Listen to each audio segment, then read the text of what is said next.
한 학자가 말하길 이 공포스러운 치매와 알츠하이머는 노화나 유전보다 없기 때문이라고 한다는데요. 안녕하세요. 이길입니다. 앞으로 살아가면서 건강에서 가장 걱정되는 것을 물으면 압도적으로 치매와 알츠하이머가 꼽힌다고 합니다. 모든 것을 까먹고 잊어먹으니 얼마나 무서워요. 현재 미국에서만 알츠하이머 환자가 무려 530만 명에 이를 것으로 추정하고 있습니다. 국내에서도 알츠하이머와 치매 환자 수는 매해 증가하고 있고요. 이게 더 무서운 이유는 의학이 아무리 발전을 했어도 치매와 알츠하이머는 현재의 의료 수준으로는 치료할 방법이 없으며 앞으로 수명은 더 오래 지속될 테고 우리들에게 기억을 앗아가는 치명적 질병인 치매와 알츠하이머는 꼭 개선해야 되는 질병이죠. 자, 그래서 오늘은요. 세상에 아직도 치료법이 존재하지 않는 알츠하이머와 치매에 걸릴 수 있는 음식 알려드릴게요. 그리고 아침을 어떻게 먹어야 이 질환을 예방할 수 있는지도 알려드리니 끝까지 시청하시고 가세요.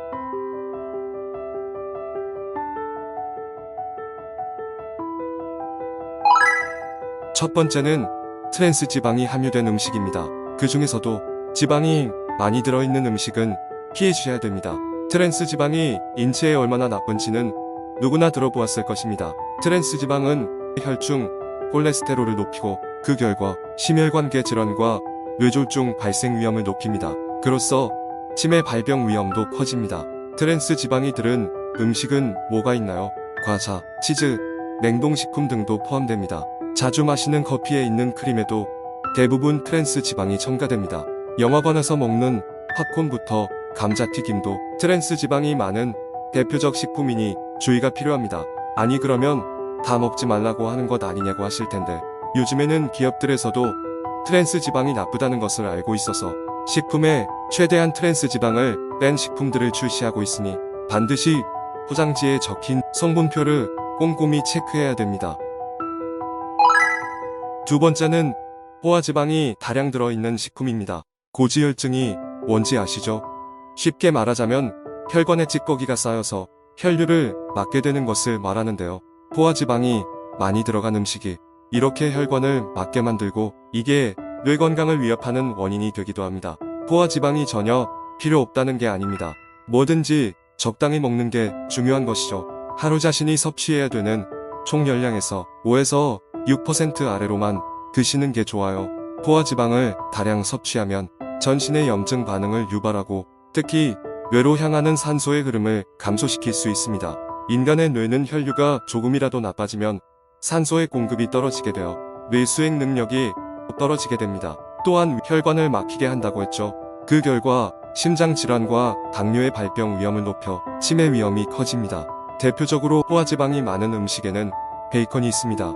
그럼 고기를 아예 먹지 말라는 건가 싶은 생각이 들겠죠. 고기를 섭취할 때는 돼지고기, 베이컨보다는 닭고기를 드시거나 지방질이 적은 소고기를 선택해야 합니다. 아이들 간식으로도 자주 주는 햄이라든지 이러한 가공육은 뇌에 이롭지 않습니다. 세 번째는 콜레스테롤 수치를 높이는 밀가루로 만든 식품입니다. 나는 밀가루 없이는 못 살아요. 그냥 먹고 말래요. 이것도 먹지 말라면 뭐 먹으라는 건가요? 싶은 마음이 드시죠? 그 전에 먼저 밀가루가 왜 위험한지 말씀드려볼게요. 혈중 콜레스테롤 수치는 우리가 콜레스테롤 함량이 높은 식품을 얼마나 섭취하는지에 따라 결정됩니다. 혈액 내의 콜레스테롤 수치가 높으면 심장에 안 좋다는 것은 아실 테고요. 위에서 말한 포화지방과 트랜스 지방이 많은 고기와 육가공 식품을 비롯해서 밀가루로 만든 빵, 라면 같은 음식 속에 있는 콜레스테롤은 심장 건강에 영향을 주고 결국 뇌에도 영향을 미칩니다. 하지만 아예 안 먹고 풋뿌리만 먹고 살 수는 없으니 권장량을 지켜서 골고루 드셔보세요. 세계보건기구에서는 콜레스테롤 하루 권장 섭취량을 300mg으로 정하고 있습니다. 그런데 우리가 주문을 해서 먹거나 식당에 가서 먹는 음식들에는 보통 권장량의 2배가량 들어있으니 드실 때 조금씩 덜 드셔보는 겁니다. 마지막, 이게 가장 중요한데요. 건강하다고 믿는 과일이 위험합니다. 무슨 소리지? 싶으시죠? 고기도 먹지 말라, 밀가루도 안 된다. 근데 여기에 과일까지? 싶으실 겁니다. 과일이 안 좋다는 게 아닙니다. 어떻게 먹는지가 중요하다는 거죠. 대부분 아침에 과일을 먹으면 좋다고 생각하시죠. 하지만 이게 아주 잘못되고 위험한 사실이라는 것이에요. 탄수화물에 들어있는 포도당과는 달리 과일에 추가적으로 더 들어있는 이 과당은 뇌중추에 있는 시상하부를 자극시켜서 같은 양의 다른 식사를 했을 때 식욕을 억제할 수 있는 호르몬의 분비를 억제시킵니다. 여러분도 이런 적 있으시잖아요. 이상하게 귤을 한번 까먹으면 여러 개 먹게 되고 평소보다 많이 먹는 것 같고 게다가 중간에 잘 끊지 못하게 합니다.